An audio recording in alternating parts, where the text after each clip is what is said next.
Tatago ako sa birthday ko. Hindi ako lalabas. Kaya sa dito. Ria! Nalulutong mo dyan! Wala, itlog lang ni Rex. Ano? Kami sa Manila! Dito kami sa Manila! Ay, nako. Next year ulit! Next year ulit. Next year na lang!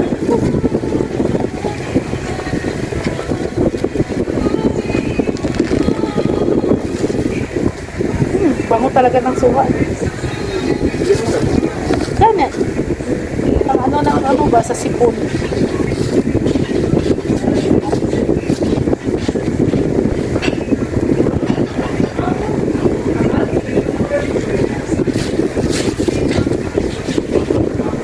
Lagyan natin.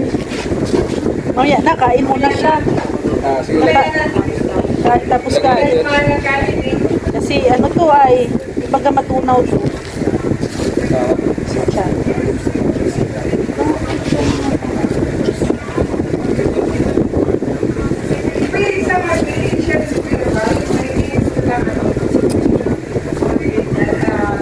Ay, suha. O, dito sa ano to, sa sur.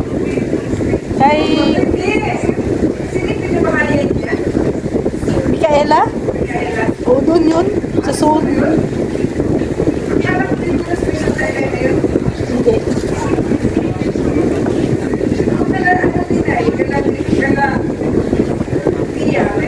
Oo. Sa Tatay Ruben, marami dito suha.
Sabi daw nila, pag may suha kang tanim sa bahay mo, hindi ka daw hindi ka daw, kung may suha ka daw sa bahay mo, yung tanim ba, hindi ka daw mawawakwak. Kasi di ba ang ano ng suha puno, may mga tinik-tinik din. Takot daw yan sila. Pangontra daw sa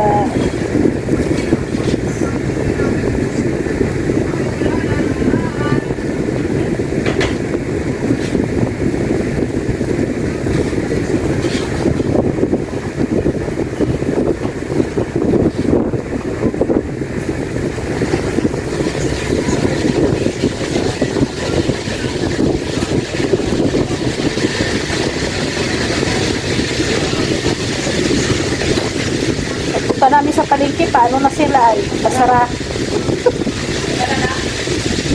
Ganun ka sa palengke din naman. Oo. Kaya nga.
Hindi, piprituhin lang. Spicy na kalahati. Wala ko lang.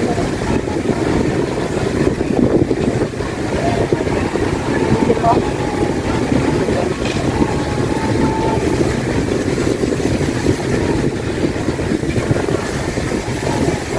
Kasi sa kayo, ano?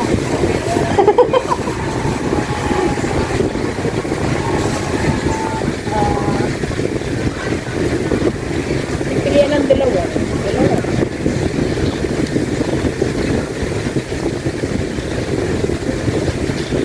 Dok, sa akin na dalawang piraso lang. Dalawang piraso. Ayun na. Bakit?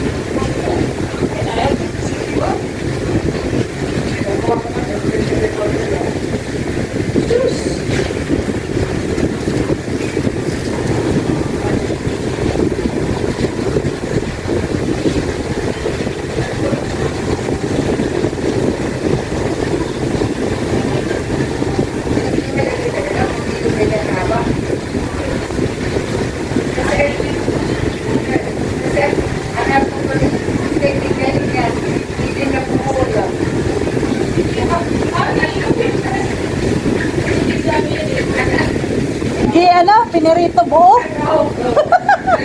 Ano yun? Parang hotdog. Iniwala ka ng buka, nagpila ka ng isla. Oh. Pinasabay ko pa yung pila.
Taob.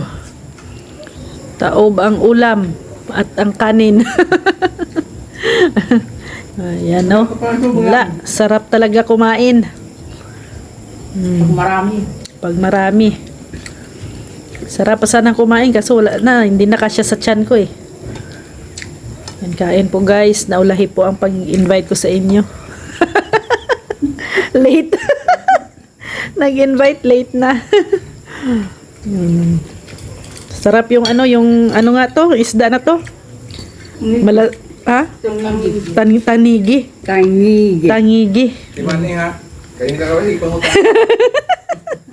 Tangigi. Ay, naman ng bata.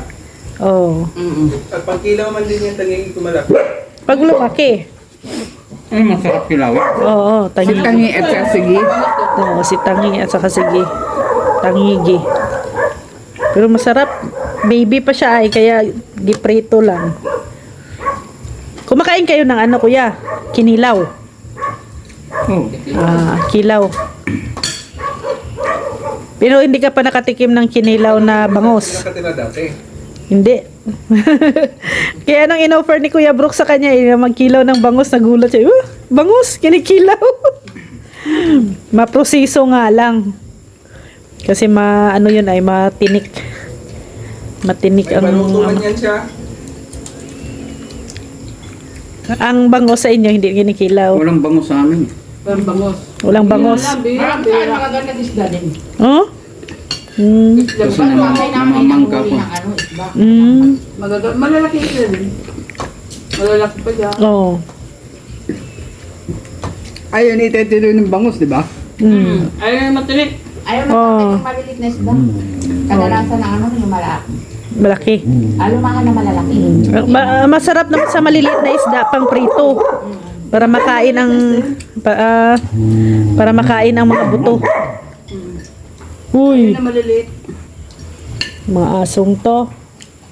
Okay, so masarap ang panghimagas.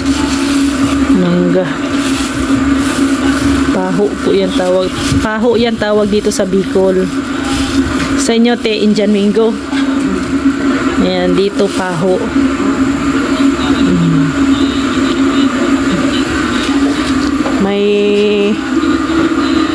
May pusa na pumapasok dito sa aming bahay. May magnanakaw na pusa. Ninakaw po ng pusa yung aming daing. Yung, bigay pati yun ni Mr. J. Yung iba doon. Nakapasok kasi guys. Itong tinapay mamaya is sabit pati itong natirang isda. Nakapasok kasi dito sa pinto. Tapos dito naman namin yun, dito ko yung nilagay yung daing kagabi. Abay yan, inakyat ng pusa. Ayan guys, wala na po yung katre dyan. Inalis na po namin yung katre. Kasi nga po guys, 5 o'clock in the morning or 5:30 ganon ay may sikat na po ang araw.